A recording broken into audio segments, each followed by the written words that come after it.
In today's video, we're going to be talking about one of my favorite attributes of the Toyota Tacoma, which interestingly enough is something that it shares in common with the Porsche 911.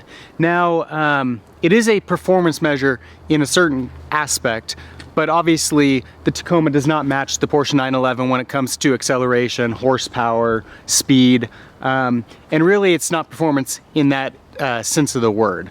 Rather, it's talking about performance of the vehicle from a financial standpoint in the long term with resale value. While the Toyota Tacoma has the highest resale value of all trucks and SUVs available on the market, the Porsche 911 has the highest resale value of all cars that are available on the market. And so it's a great attribute of both vehicles. In this video, I want to go a little bit over some of the specifics of how that stacks up with other cars on the market and what it means if you're looking at buying a Toyota Tacoma or a Porsche 911. Now, to give you a little bit of backup for what I just shared, it's based on the IntelliChoice 5-year retained value percentage, which basically tells you what a vehicle's total value is going to be 5 years after purchase. Now, something that's important to keep in mind with this rating is that it's taking 5 years of use into consideration. And so this isn't just saying that you're going to take a car and you're going to park it for 5 years and then sell it with 0 miles and this is what the value is going to be.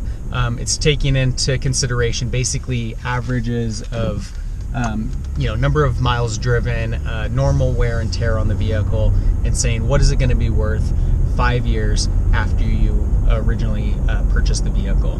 Now, the Toyota Tacoma has a 5-year retained value of 70%, which, like I said, is the highest highest rating for any truck or SUV available on the market.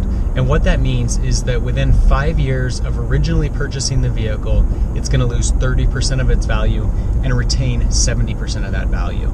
So what that looks like is, let's say that you bought an entry-level Tacoma for $27,000. That's roughly the base price on a Tacoma. Within 5 years, you are going to have dropped $8,000 in value to a total price of $19,000. What that equates to on a yearly basis is about $1,600 per year, which, it's still a significant amount of money. But what you're going to find is on any new vehicle, there's a lot of value to be lost. And compared to many other vehicles on the market, that $1,600 a year is a lot lower than what you're going to see on other vehicles of the same price point. Now, obviously, I mentioned the Porsche 911 has a really high retained value. The difference with that is that the base price on a Porsche 911 is $91,000.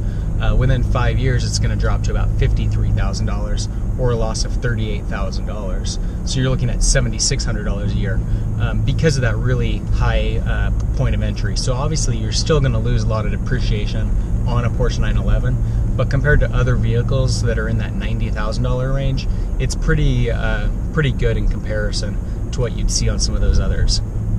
Now, to give you a comparison, looking at some of the vehicles with the worst depreciation on the market, going to that SUV category, truck and SUV category, the vehicle with the worst retained value of any truck or SUV on the market is the Fiat 500X. It's Fiat's newer little SUV. Looks a little bit similar to the Fiat 500. Not a lot of them on the market, to be honest, but has a very poor resale value. The initial price, base price on a Fiat 500X is about $22,000. With the $22,000 original base price, within 5 years, what you're going to be looking at is a retained value of about 22%, meaning that you will have lost the remaining value. What that would mean is a loss of about $14,000. The remaining value would be about $8,000. So you go and you buy a car for $22,000. Within 5 years, the total value has now dropped to $8,000. Pretty terrible resale value. Definitely would keep me from buying one. Now, on the car side, the car on the market, sticking with the theme of very small, I guess the Fiat 500X is a very small SUV.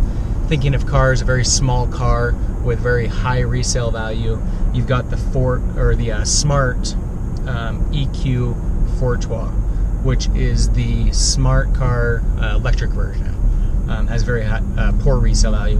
And in general, electric cars actually have really bad resale value. I think a major contributing factor to that is that electric cars have the federal and sometimes state tax credits, which basically result in a immediate hit in resale value right after you buy it. Because if you can buy a brand new electric car for $30,000 and then you get a $7,500 tax credit, well, if you buy that car the next day, you're not going to pay anywhere close to $30,000 when you know that the person who bought it just got that tax credit, and you could go buy one and get that tax credit. And so pretty much any electric car, the day you take it off the lot, is going to have a decreased value of at least $7,500 for that federal tax credit, in addition to just your normal depreciation from a new car going off the lot.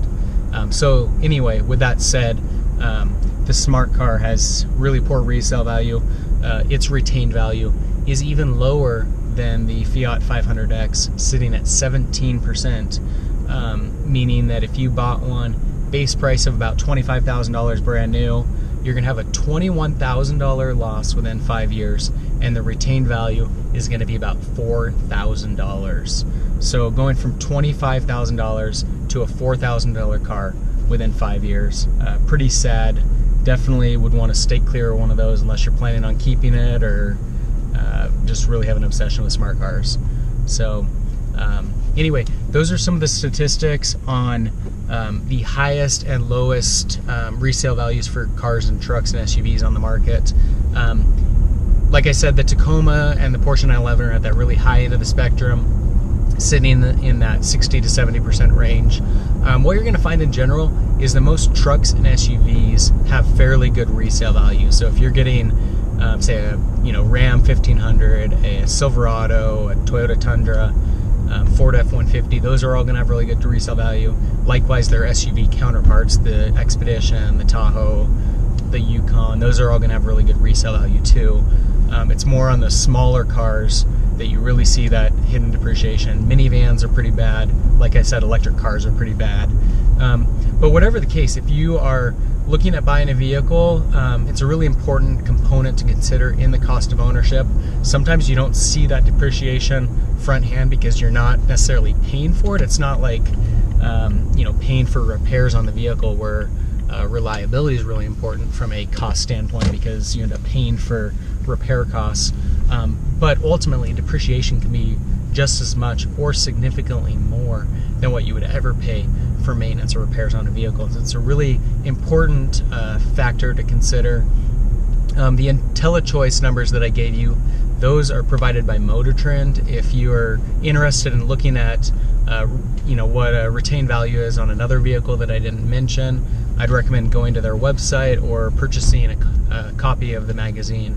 And the new car and new SUV issue that they do once a year has all those values, gives you some really important information to educating you if you're in the market for a new vehicle and looking to make a good choice financially with your purchase of a new vehicle.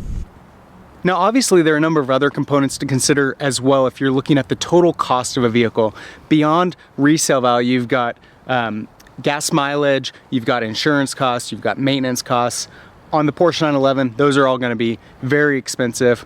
The Tacoma, it's going to be higher than what you've got on some other vehicles as well. And so this doesn't really give you a total picture of all costs of owning a vehicle, but it does give you a little bit of a picture into at least one component of a vehicle that can be very expensive, being the resale value and depreciation. And in that area, the Tacoma and the Porsche 911 really shine. With that said, for more videos on the Toyota Tacoma, subscribe to my channel. I wish I could make some videos of the 911. I don't have access to one, unfortunately. If you got any comments or questions, leave them in the section below. Thanks for watching.